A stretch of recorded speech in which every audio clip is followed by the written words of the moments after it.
Their crusade was called not against Muslims but against Christians. Entire cities were wiped out, and when soldiers asked how to tell who was innocent, they were told, "Kill them all. God will know his own." No investigation, no mercy, no exceptions. This is the story of the crusade that turned on its own people. In the early 1200s, southern France didn't fully obey the Catholic Church. It was wealthy, independent, and culturally different from the north. And in this region, a movement had spread that the church couldn't control. They were called the Cathars. They believed the physical world was corrupt, created by evil. Only the spiritual world mattered.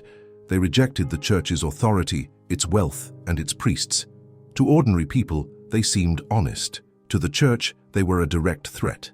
Because if people stopped believing, the church would lose power. At first, the Pope tried to fix this without violence. Preachers were sent to convert the Cathars back.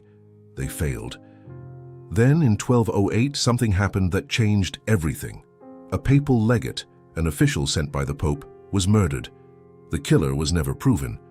But that didn't matter. The Pope didn't need proof. He needed a reason, and now he had one. In 1209, Pope Innocent III called for a crusade. But this time the target wasn't Jerusalem. It was southern France. Knights across Europe were offered incentives, forgiveness of sins, spiritual rewards, and something even more valuable, land. This wasn't just a religious war.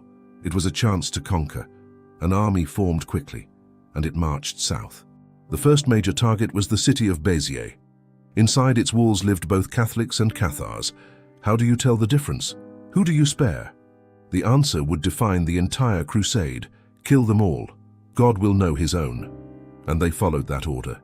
The city was stormed, no one was spared. Churches became killing grounds, families were cut down together. By the end, Béziers was silent. Around 20,000 people were dead. Not because they were all heretics, but because it was easier to kill everyone. After Béziers, fear spread across the region. Some cities surrendered immediately. Others resisted. Those that resisted were destroyed. At the center of the campaign was a man named Simon de Montfort. He was ruthless, efficient, and completely committed to the mission. Under his leadership, the crusade intensified. Fortresses were besieged. Cities collapsed. Resistance became almost impossible. People began to understand something terrifying. This wasn't about converting them. It was about breaking them. But even after years of war, the Cathars didn't disappear. They hid. They continued in secret. So the church changed strategy. This was the beginning of the Inquisition. Now the enemy wasn't just in cities. It could be anyone, a neighbor, a friend. People were interrogated, forced to confess, encouraged to accuse others. Fear spread deeper than any army could reach. Trials weren't about justice. They were about confession. Once someone was accused, it was almost impossible to prove innocence. Many were burned alive, publicly, slowly, as a warning to everyone watching. The final stand came at a remote mountain fortress, Massacre, high, isolated, and nearly impossible to attack. But eventually it fell. Over 200 refused to give in. They walked into the flames together, by choice.